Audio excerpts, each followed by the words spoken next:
天底下到底有没有什么投资，它的获利可以比定存更高，比股票更稳定的？有没有？有，其实呢就是 ETF， 这也是巴菲特特别推荐的平民理财术。那这支影片就想跟大家来聊一聊 ETF 以及指数型基金。现在我们这边介绍一个男人，这个男人非常有意思，他长抱了0050超过20年以上的时间，他还特别在他的车子玛莎拉蒂的车牌上面特别去挑选0050的这个尾号。那事实上，他是一个大学里面的财经系的教授，在最近他也出了这本新书，就叫做《长期买进》。周冠南教授特别的推崇长期的投资，而且是指数型的投资，他自己亲身履行了这个理念，这是他的一个信仰，而且呢，他实践了至少超过20年以上的时间。那这本书目前在网络书店可以买到，也可以扫码去买这本书来参考一下。好，这边呢，接着我介绍约翰伯格约翰伯格事实上他在比较早之前呢，创立了这种指数型基金的投资方式，其实在当时是被人家笑的，很多的同业都笑他说，大家拿钱交给基金经理人去投资，为的是什么？为了就是要赚更多的钱。那什么钱叫做更多？就是要打败大盘，是不是？那你这个指数型基金追踪的是大盘的指数的，那你永远不可能超越大盘啊。那谁会愿意把钱交给你，为的就是不要输给大盘？太奇怪了。所以其实他在募集第一档的指数型基金的时候呢，绩效并不是很好，我是说募款的这种效果并不是非常好。但是呢，这么几十年来长期的实践之后，事实证明，这种被动式的投资方法基本上可以赢过至少80%以上的主动管理的基金，那非常的受到推崇。那目前呢，在台湾也发展了超过20年以上的时间了，ETF 的规模也非常的大。好，那接着呢，我们这边介绍一下什么是主动投资，什么是被动投资。主动投资所讲的意思就是说，你要花时间精神去研究总体经济，去分析一个产业、一家公司的基本面，最重要可能是参考它的财务报表，从中呢挑选出值得投资的公司。另外一派可能做的稍微中短线一点的人，他可能会比较注重技术分析，那就会去研究什么 KD 指标、SCD 或者自己发明的各种的技术指标，用这种指标做一个买卖的参考依据。好，那接着呢，这种做法基本上要耗费比较多的时间精神，而且你要有一定的金融财经的知识才能够做得到。那另外一种做法叫做被动投资就躺着赚。什么躺着赚？对，没错，就是买了之后不管。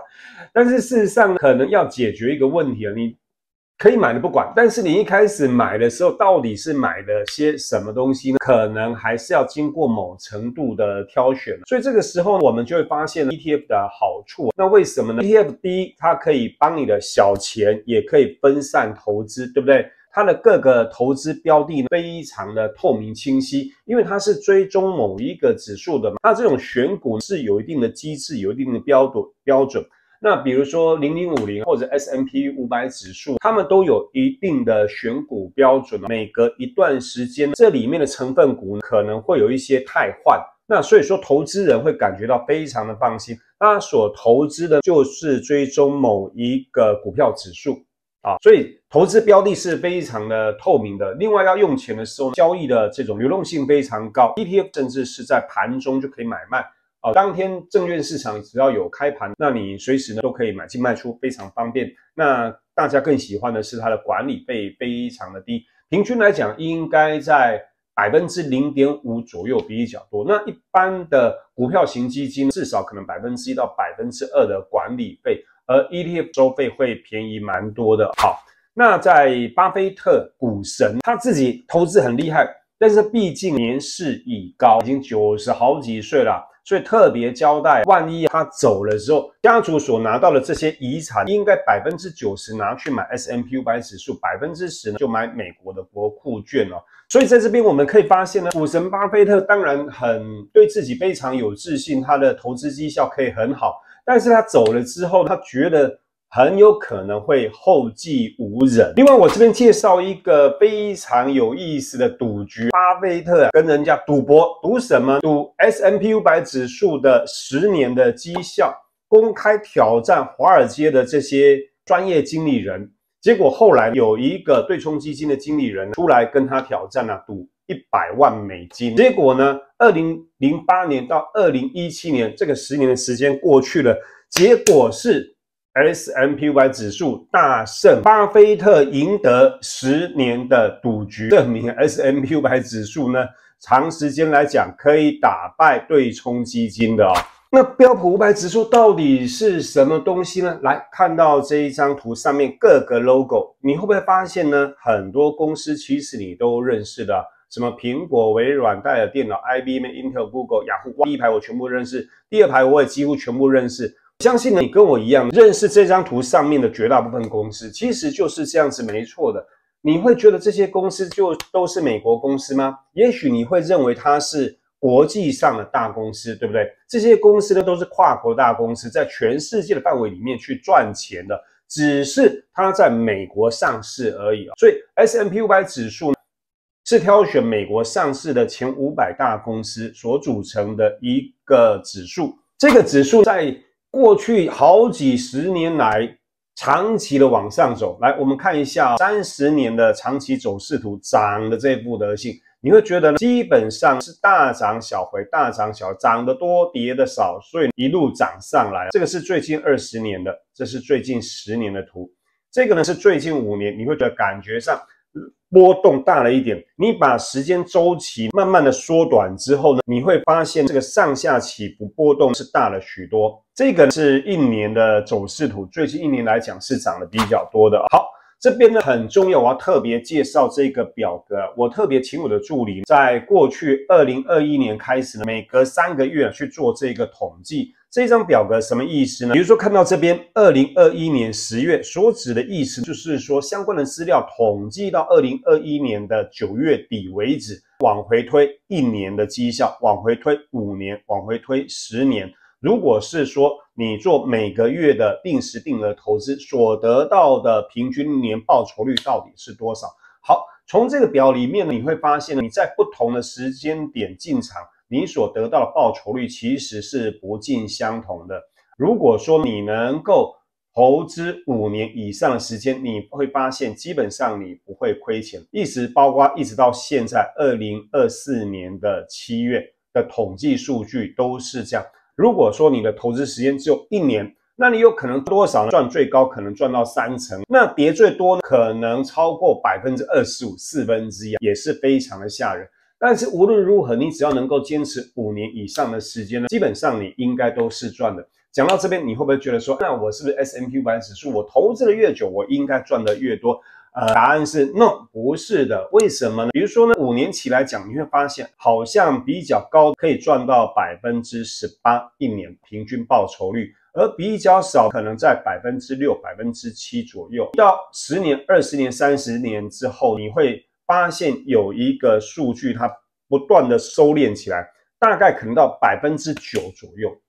有没有？你可以很明显从这个数据里面去做出相关的观察。所以如果说你希望在短时间之内，或者是说老是想要赚更多的钱，也许短线投资可能可以赚更多，但是你有可能赔得更多。但是如果说你有足够的耐心，能够等10年或者更长以上的时间的话，你投资 S&P 500的长期回报率，年平均来讲大概会落在9%左右。但是呢，因为这个数据呢是没有考虑税金或者相关的交易成本的，所以如果说把这些交易成本给考虑进去，你实质能够得到的报酬率应该会落在8%到9%之间。不知道你对这个数据是不是感到满意？那所以说呢，我们也很想要知道，那我现在如果去买了 S&P 500之后，那难道在未来10年、20年继续的涨，能够继续的让我赚钱吗？因为毕竟投资手册上面都有写，过去的绩效不代表未来。那过去当然表现得很不错，那很好。但是我买了之后，10年、20年之后，是不是就如同过去当中那么好？来，我们看一下西百货跟特斯拉。我要特别讲的就是说 ，S&P 500指数这500家公司呢，并不是固定的500家 ，no， 不是的。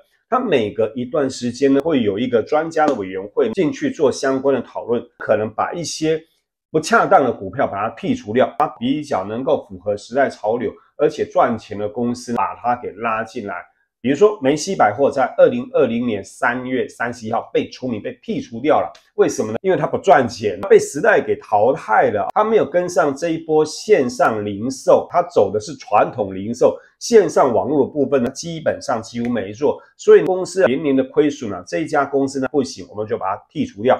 结果在2020年的12月底的时候呢，特斯拉被加进来了。其实在这之前你是看不到特斯拉了，没有这档股票的。2020年12月21号之后呢，在 S&P 500指数里面有特斯拉这一档股票，所以特斯拉是不是能够在未来10年、20年持续的赚钱，我们不知道，我们也说不准。但是你不用担心，反正有一个专家委员会固定时间开会讨论，然后针对这个 S&P 500指数的成分股去做出一个检讨，该剔除的剔除，该拉进来的拉进来。所以你作为投资人，你就是非常的轻松，这个就是被动投资。那我们为什么特别推荐 S&P 500指数？第一个，它知名度很高，我一讲你就懂，是世界的一个投资主流，规模最大，简单易懂，股神推荐啊。巴菲特他很少推荐什么特定的商品，包括投资的趋势，他也不太讲得很明白，唯有 S&P 500指数例外。他在多次的股东大会里面，都是在公开场合就直接推荐 S&P 500指数了。那所以说也适合你小额投资人每个月3000、5000、1-2万的去买，也是非常好。对投资新人来说非常的棒。但是这么样好的一个标的，真的适合每一个人吗？ No， 不是的。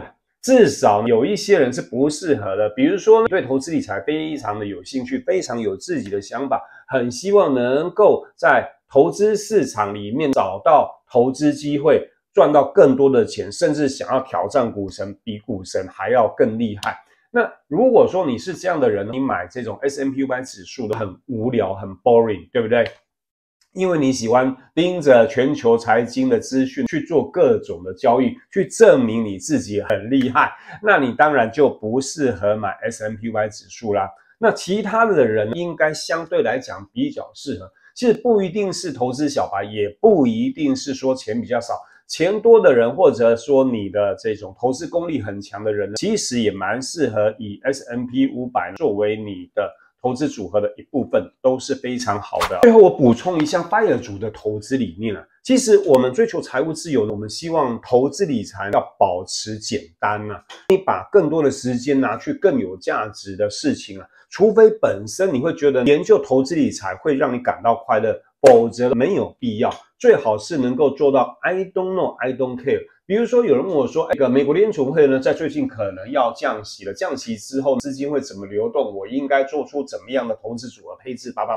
一大堆。其实FIRE族来讲，希望不必去担忧这些事情，说你不必很清楚到底未来事情会怎么样，你也不必太在乎。那为什么呢？反正你傻傻的投资5年、10年、20年 S&P 500指数就能够带给你大约9%的年回报率，那这个就是你要的。你这边折腾来折腾去了，最终你很难赢过 S&P 500指数，所以根本就没有必要去瞎折腾。好，再强调一遍，FIRE族的投资理念注重的是什么？长期投资，注重的是被动投资，更注重现金流的收入，这件事情是超级重要的。那最后呢，我们有一个LINE社群可以免费参加，在这边交流。我们有各种的线上或者线下的讲座或者活动，都会发布在社群里面，欢迎你参加。最后，祝你能够早日达成财务自由，及早退休。